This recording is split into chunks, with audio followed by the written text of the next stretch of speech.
You're about to play an unfinished level from The Last of Us Part 2.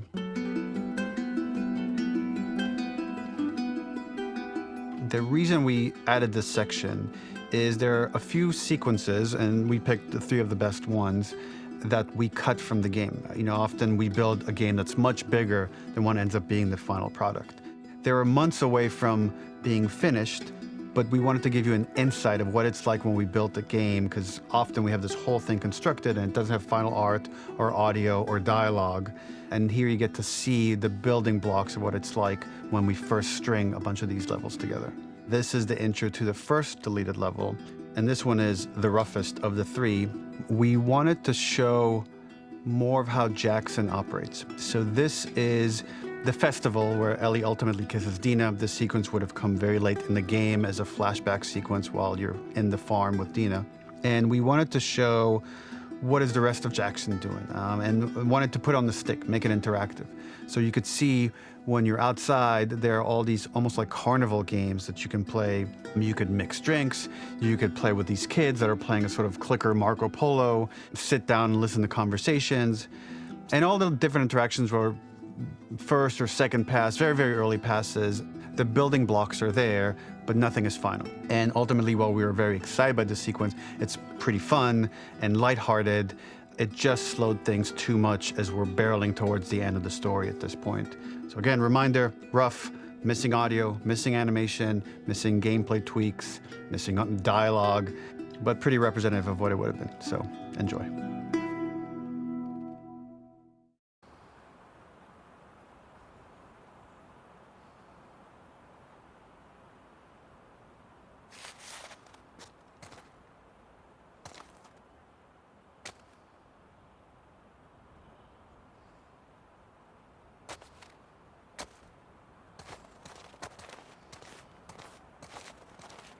Originally, this level was going to transition us to farm. We would go all the way through to the dance, where Ellie and Dina share their first kiss. Then we would play through farm, and when Ellie plays the guitar at night, she would remember the Seth incident. So, the opening for this was a little tricky. We needed it to match at least a little what you might expect emotionally coming from prior beats, because we were already purposefully disorienting you in time and space. Remember, you just came from this huge fight. To jump straight into it would have been a little too jarring. After some back and forth, we rooted it in Ellie's nerves, calling back to her hands shaking in the theater. But this time, for a much more innocuous reason we'll find out later. She's nervous because she has a crush on Dina, who is the only reason why she's here at the dance. Something we really wanted to do was highlight the way their lives had turned upside down since she went down this path. We had this idea of recontextualizing all of our usual gameplay mechanics that were designed for really violent ends. The workbench, door bashes, throwable weapons, and even the infected, which is my personal favorite. Peppered throughout the level are moments of levity or shared history, all the while seeing how happy and mundane they all were before her huge revenge odyssey.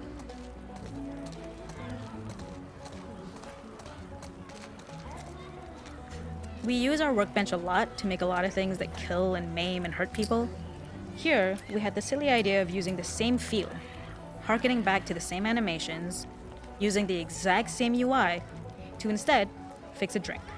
Like the workbench, you could pick your base, and then you could add something to it. And at the time, we had some different reactions from Ellie based on how strong you chose to make the drink. Something we wanted to prototype, though, before it got cut, was picking up some ingredients around to add, like a lime or maybe a bottle of someone's favorite whiskey or salt, like you were earning upgrades. We also toyed with having Ellie carry around the drink you made and occasionally sip it, psyching herself up to go talk to Dina inside because she's nervous.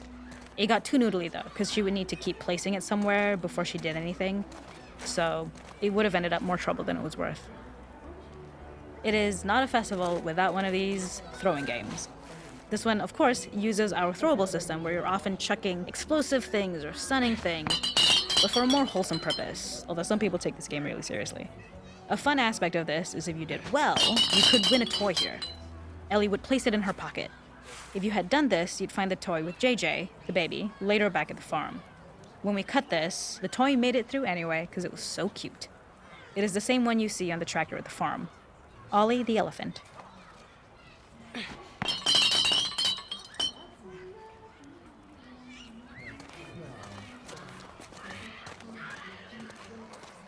The makeup artist is pretty simple. It's one of those little in-game scenes we peppered in to make it feel like Ellie had roots in the town. Hallie, our writer, mentioned that in her mind, an ex-girlfriend of Ellie's tattooed her arm to cover up her scar. So we figured this might be the only time you get to see that. We wanted to hint at it and allude to it and make it feel like there had been so much more that had been happening and so much more that Ellie threw away.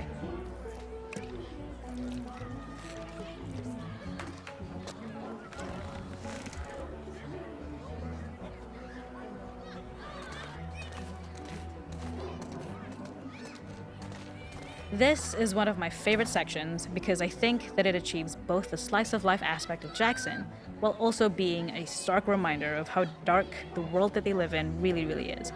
To attract attention and curiosity, one of the kids was supposed to make this adorable, messed up little clicker impression and the others would giggle.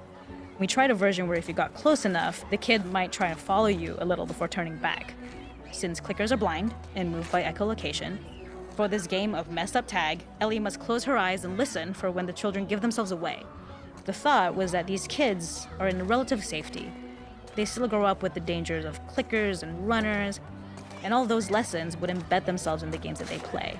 When the festival got cut, they tried to preserve this moment and move it to the front of the game where the snowball fight is, as a tutorial.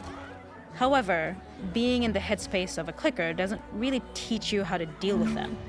Eventually, it evolved, and they instead made the snowball fight, which was, I think, way more effective. For me, it's character illuminating that not only does Ellie know this game, she plays along. There's a familiarity with the kids that's really nice to see, especially because it's such a difference from the Ellie we see later, who has a sort of hollow normalcy that she's trying to get with JJ, but kind of fails.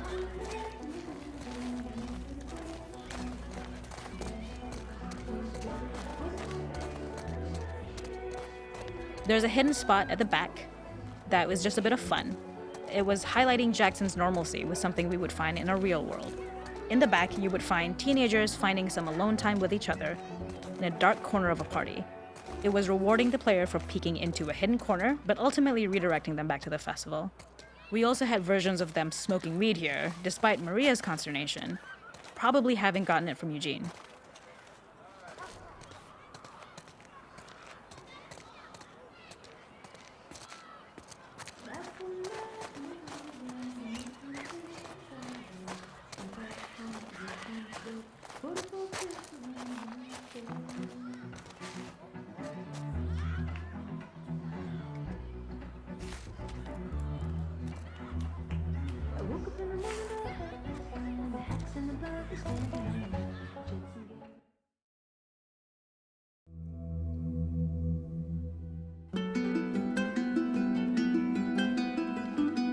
In this second deleted level, which is an extended sequence of the sewers in Seattle, this comes on the heels of where Ellie goes into a building and she survives an attack by stalkers and gets thrown out of a window and gets swept away by the current. And then we cut this section that used to be there in the final game. Now you will get to play it. So this was a way to get a bit more interesting puzzles, interesting traversal, figure out how Ellie can navigate the sewers with the fighting current. Ultimately, with a lot of these levels and these sequences, the reason why we cut them were for pacing purposes. But here it is for you in this very kind of raw form that part of it will feel finished, parts of it will feel like assets are missing as far as audio, animation won't be final. But it's a glimpse into what a game looks like when it's months away from finishing. Enjoy.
This level, internally known as Fine Nora, was quite long in duration as we had to make Ellie traverse a far distance to the opposite side of downtown Seattle. The sewer section was originally longer than what we released the game with, approximately 10 minutes more. This was one of the few areas of the game that used water flow as part of a traversal puzzle. The player has to go upstream to use the current to get to the platform to reach the other side. We mostly cut this mechanic game wide, however it remained in essence in the section of swimming to the aquarium as Ellie when you were avoiding the waves. Por poco.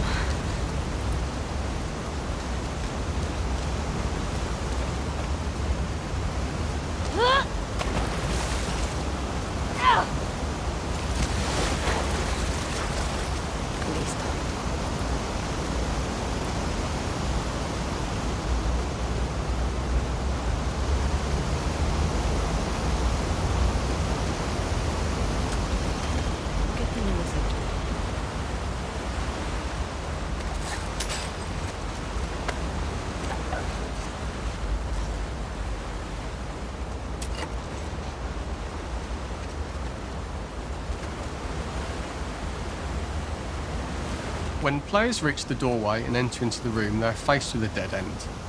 The real reason for this dead end room is that on the reversal, when exiting back out of the doorway, players are faced with the route onwards. A pipe that they'd not been able to see when they were swept past it on the way in, and something that was hidden from view when on the side platforms. The intention here being that the only option is to go off the standard path in order to search for a way out.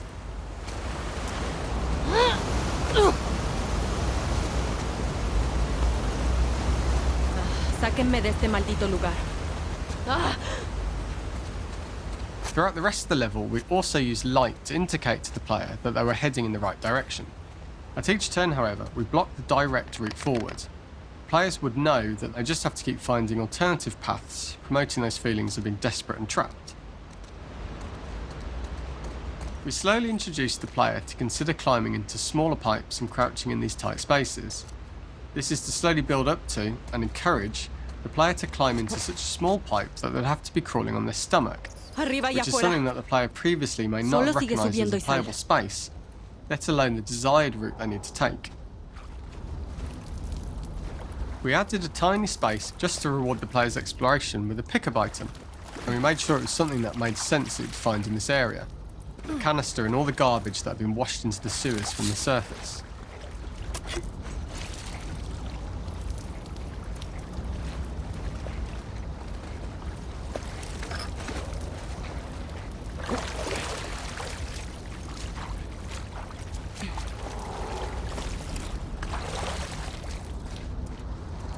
We love the idea of making Ellie prone through a tiny dirty pipe in order to get out, Okay.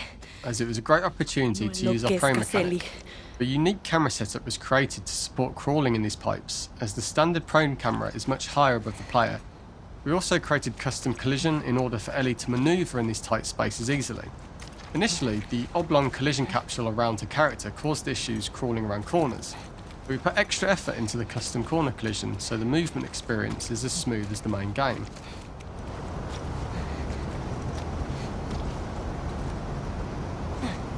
In order for the player to feel cramped, claustrophobic and desperate, we'd been enforcing the traversal mechanics that allow for a tight environment which promote these feelings. We introduced the use of the squeeze through so that we can keep the player feeling enclosed and tight, but without repeating the same geometry. Here we change from low ceilings with wider walls to high ceilings and tight walls to change up the spatial pacing and keep the level from repeating itself. Oh, te odio, universo.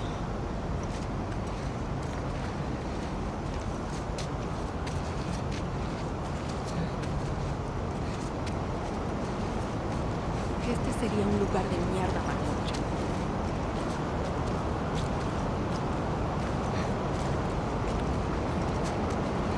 Originally, we had the waterline much higher here, so players had to swim through this tight tunnel. However, from watching user test feedback, it was occasionally causing people to discount the route entirely and turn back on themselves. So to avoid any risk of this happening in the final game, we present a lower water level so the tunnel is easy to see and commit to using. Although this isn't as impactful without the prone swim, it's the better decision as it means a smoother experience for the player with no backtracking frustration. As we surface from the water and over the crest of the slope, we reveal what is further in this tunnel. A clicker that has sprouted and the fungus has grown on the sides of the pipe. It was great to see people who user tested this area becoming increasingly worried as we forced the player to squeeze past the fungus and inches away from the clicker's face, all the time not being sure whether the clicker might be alive or attack them. Although we aren't as cruel as to force a clicker attack in such close proximity, we do have a payoff for this moment. This clicker momentarily turned into Joel to show Ellie's PTSD from what happened to Joel at the start of the game. Ultimately, we decided to save this moment for the farm level, as it was more impactful there because it could become the centrepiece of that experience. Whereas in the sewers, we weren't able to make it as much of a narrative point and give it the breathing room and reaction time that it deserves, given the tight space.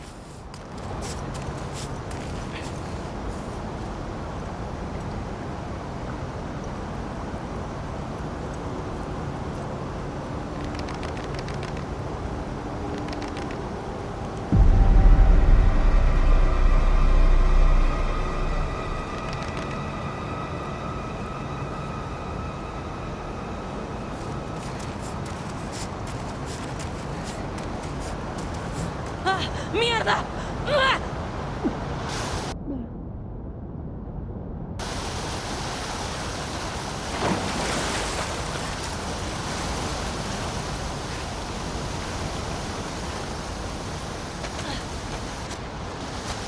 For the final section, we eventually opened you out into a wider area as you traverse through such tight spaces leading up to this. So changing the environmental pacing makes it begin to feel like we're coming to the end of Ellie's ordeal. An earlier iteration used the current that we'd shown at the start for a slightly tougher traversal puzzle to conclude the sewers. The ladder was clearly visible from most of the area, but the player was faced with a fast-flowing torrent of water they couldn't cross. If the player attempted to jump into the water, they were not able to swim across the ladder due to the water's speed. But instead, they had to traverse the pipe running along the top of the space in order to get across the water. Using this pipe was retained in the iteration we shipped with, as it's the last of the extreme methods Ellie has to undergo in order to escape the sewers, and what she will go through in her pursuit of revenge.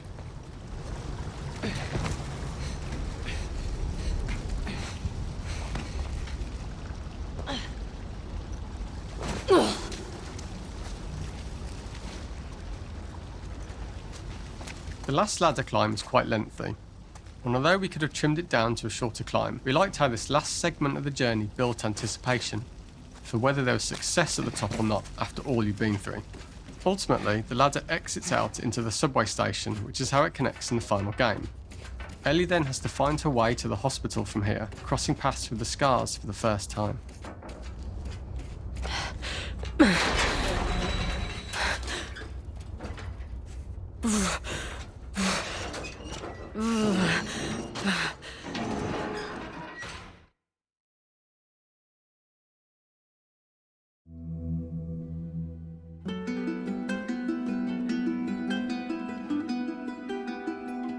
For this third and final deleted level, what we call the boar hunt sequence, this was a sequence pretty late in the game. It was right after the whole Seattle Abby sequence where Abby spares Ellie. And then we wanted to come back into Ellie's story, but keep it a bit mysterious of how much time has passed, where is Ellie now? So we're coming in on Ellie and she's following a trail of blood. And we wanted to mirror in a way the deer hunt sequence from the first game, but this time do it with a boar. And there's something with Ellie that now she can't let go of this violence. She's pursuing it, even against this innocent animal.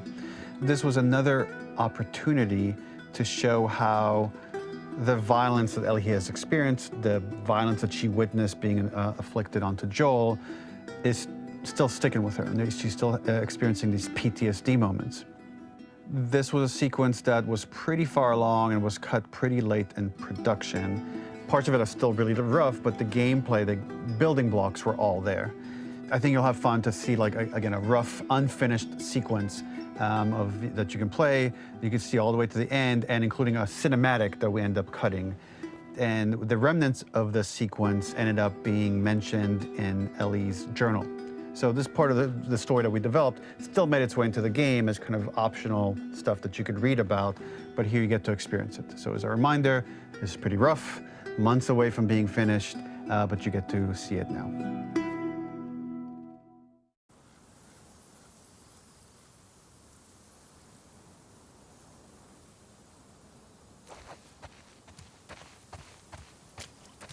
So the boar hunt was one of the hardest levels for me to work on.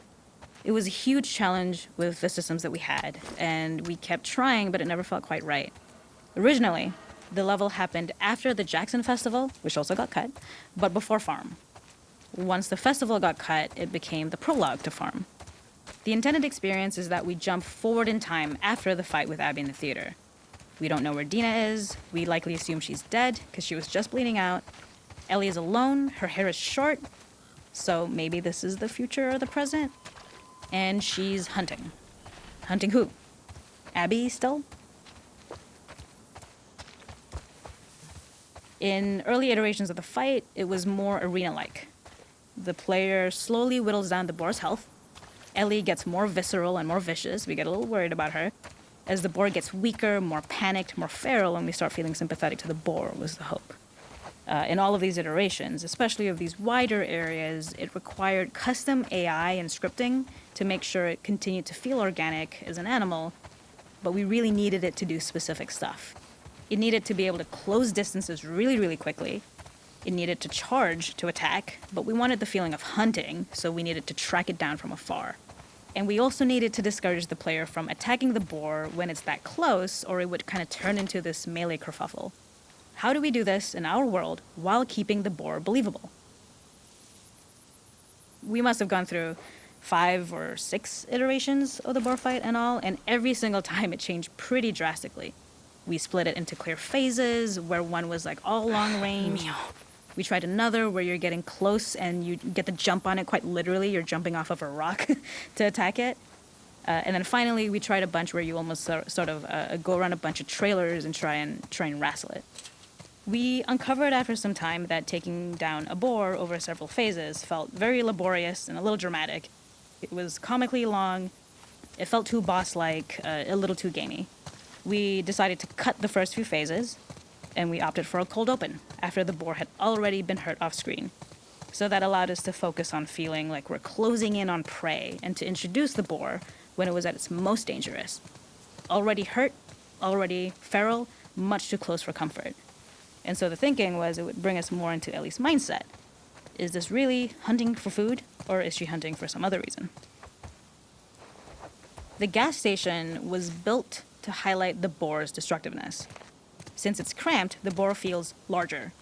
We also feel trapped with it, though perhaps it's trapped with us. When it charges, it gets to us quickly, so we must be on our toes. This made it more in line with a sort of hunting for trouble mindset. Listening became more important, as well as moving around slowly so it didn't hear you. Could you spot it before it saw or heard you? And could you get a shot off quickly enough so you could dodge out of the way? Or is the shot worth the cost after? It feels like a gamble. By the end of the fight, everything would likely be in shambles. The boar would burst through the back, and Ellie would follow it and finally enact revenge.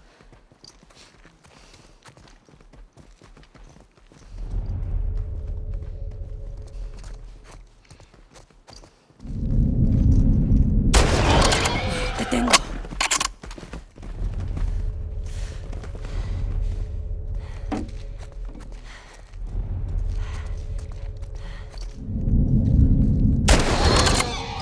Se acabó. No tienes a dónde ir.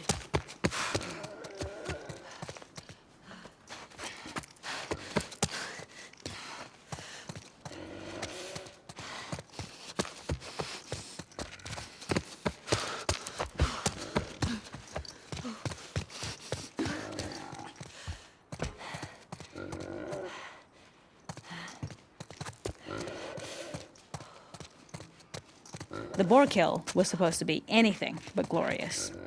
With the boar whimpering at the back of the gas station after Ellie's relentless hunt.